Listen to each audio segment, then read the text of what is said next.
Good morning dear students.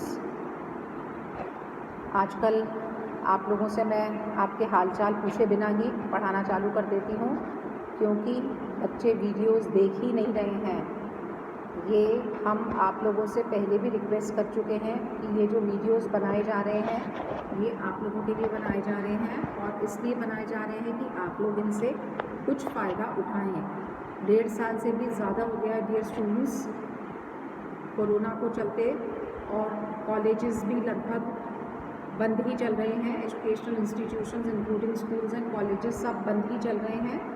थोड़े time के लिए बीच में खुले थे, मगर मोर और लेस बंद ही चल रहे हैं। तो उसके मद्देनज़र ये जो माध्यम है पढ़ाई का वो अपनाया गया है। मगर ये देखने में आ रहा है कि व्यूज़ जब हम देखते हैं, जो भी लेक्चर्स सब लोग रिकॉर्ड कर रहे हैं उसमें व्यूज़ ना के बराबर होते हैं। नो व्यूज़ या 2, 4, 5 कभी होते हैं, किसी में तो होते हैं। तो बच्चों इससे बहुत बड़ा ठेस पहुंचती है कि बच्चे वीडियोस क्यों नहीं खोल रहे हैं, क्यों नहीं देख रहे हैं। अभी कुछ और तरीके से जब पढ़ाई नहीं हो रही तो यही आप लोग छोटे छोटे वीडियोस जो बनाए जा रहे हैं उनको ही देखकर आप लोग थोड़ा खुद पढ़ने का सोच सकते हैं। तो इसलिए बच्चों ये दोबारा आप लोगों से हम हम्बल रिक्वेस्ट करते हैं कि आप लोग प्लीज़ वीडियोस देखिए। सेकेंड ईयर के स्टूडेंट्स के साथ हम लोग प्रॉब्लम्स डिस्कस कर रहे हैं, क्या भारतीय समाज में मुद्दे हैं, क्या समस्याएं हैं। कल तक हम अनएम्प्लॉयमेंट या बेकारी के ऊपर बात कर रहे थे। बेकारी से ही रिलेटेड बहुत सारी चीज़ें हमने ये बताई थी कि बहुत सारे प्रॉब्लम्स हैं, they are all interconnected and interlinked, है ना, एक से दूसरे जुड़े हुए हैं। ऐसी ही एक प्रॉब्लम है जिसके बारे में हम आज बात करने जा रहे हैं, अशिक्षा या निरक्षरता या इलिटरेसी हम जिसको इंग्लिश में कहते हैं। अब अनएम्प्लॉयमेंट और इलिटरेसी ये बहुत ज़्यादा हम कह सकते हैं कि साथ साथ भी जुड़े हुए हैं। ये सारी समस्याएं जो हैं वो एक दूसरे से बहुत क्लोजली जुड़ी हुई हैं। अशिक्षा की समस्या तो बहुत सारी बुराइयों को जन्म देती है, और बहुत बड़ी तो एक ये समस्या है कि हम जानते हैं। तो अब इसके अंदर शिक्षा के अभाव में हम कह सकते हैं कि ज्ञान का, विज्ञान का, किसी चीज़ का भी विकास नहीं होता है, और शिक्षा की कमी से लोगों के पैसे कमाने में भी बाधा होती है, तो उससे वो अनएम्प्लॉयड भी रहते हैं। किसी भी देश में शिक्षा की स्थिति जो है वो यदि अच्छी है तो हम कह सकते हैं वहाँ पर विकास भी अच्छा होगा। हम लोग सब जानते हैं कि हर नई पीढ़ी को पुरानी पीढ़ी सामाजिक विरासत में कुछ ना कुछ अच्छा देती है, अच्छी बुरी जो भी हम दोनों की बात कर सकते हैं। तो मानव की प्रत्येक पीढ़ी में सीखने की प्रक्रिया और हस्तांतरण द्वारा ज्ञान की वृद्धि होती गई है हमेशा ही, और ज्ञान की यह परंपरात्मक श्रृंखला जो है वही शिक्षा है। शिक्षा का उद्देश्य क्या है? मनुष्य में पहले से उपस्थित पूर्णता की अभिव्यक्ति। शिक्षा मनुष्य को सांसारिक जीवन व्यतीत करने के लायक बनाती है या योग्य बनाती है। शिक्षा को हम कह सकते हैं कि ये वह संस्था है जिसका केंद्रीय तत्व ज्ञान का संग्रह है। हमें ज्ञान प्राप्त करना है, ज्ञान का संग्रह करना है। महात्मा गांधी कहते थे कि शिक्षा से मेरा अभिप्राय बच्चे के शरीर, मन और आत्मा में विद्यमान सर्वोत्तम गुणों का सर्वांगीण विकास करना है। तो इसमें क्या क्या चीज़ें आ गई? हमारा तन भी आ गया, हमारा मन भी आ गया, और हमारी आत्मा भी आ गई। तो इसलिए हम ये कह सकते हैं कि शिक्षा एक प्रोसेस है, या शिक्षा वो प्रक्रिया है जिसके द्वारा मानव में शारीरिक, मानसिक और आध्यात्मिक गुणों का विकास किया जाता है। अब यदि हम बात करें भारत में साक्षरता की, तो हम लोग सब जानते हैं कि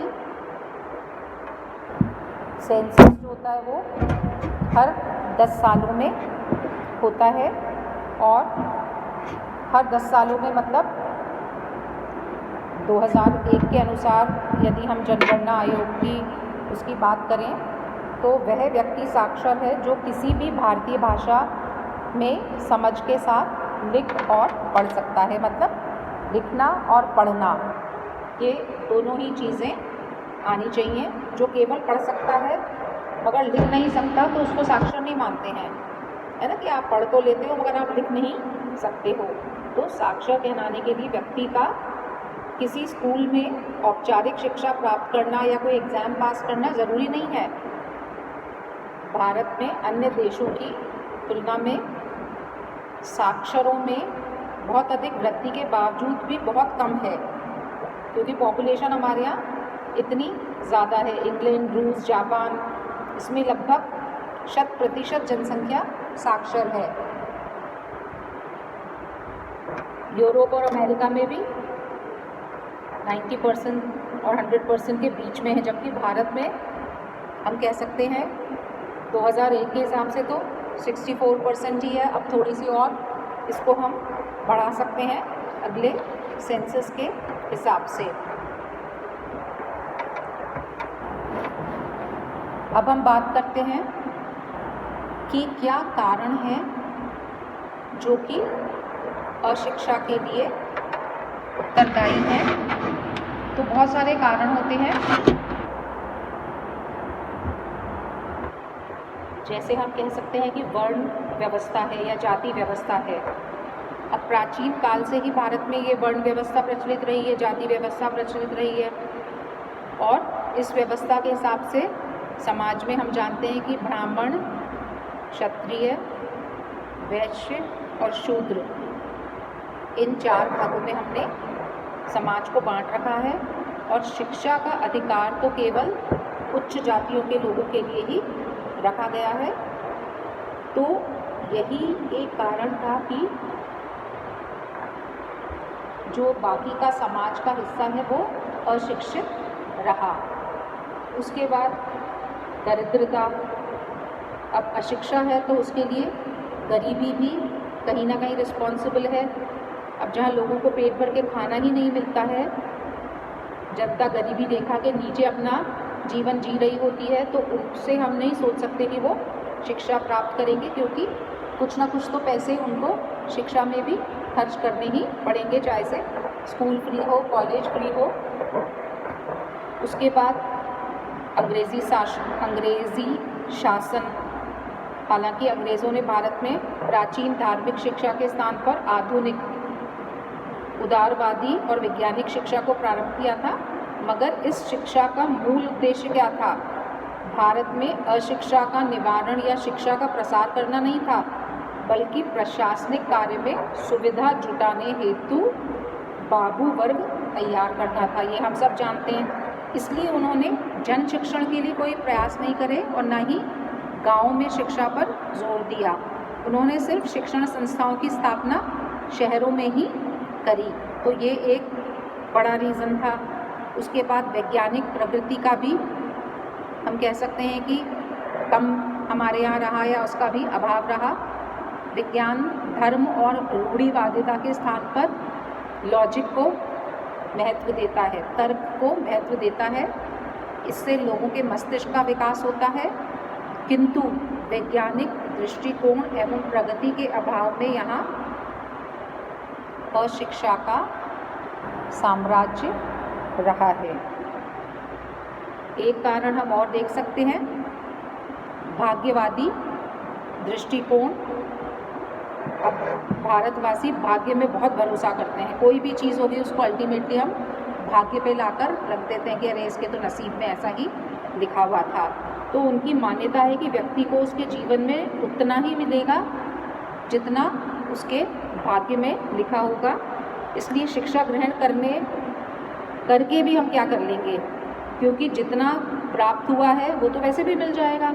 फिर हम पढ़ लिख कर शिक्षा पे वैसा क्यों बर्बाद करें या वेस्ट करें। तो ये जो भाग्यवादी दृष्टिकोण होता है, जो वैज्ञानिक दृष्टिकोण नहीं हम रखते हैं, उसके कारण भी अशिक्षा जो है वो बढ़ती है, क्योंकि हम साइंटिफिक टेम्परामेंट से चीज़ों को नहीं सोचते हैं, उनको नहीं एनालाइज करते हैं। तो ये हो गए हमारे अशिक्षा के कारण या कॉजेज़ ऑफ इलिटरेसी। अब जब हम शिक्षा क्या है, शिक्षा के क्या कॉजेज़ हैं, क्या कारण हैं, ये हमने देख लिए, तो इसके बाद हमको कहाँ देखने की ज़रूरत पड़ेगी कि इसके क्या ईवल इफ़ेक्ट्स हैं, इसके क्या दुष्परिणाम हैं, अशिक्षा होने से इसके क्या दुष्परिणाम हैं, वो हमको देखने हैं, जो कि हम कल डिस्कस करेंगे। Thank you.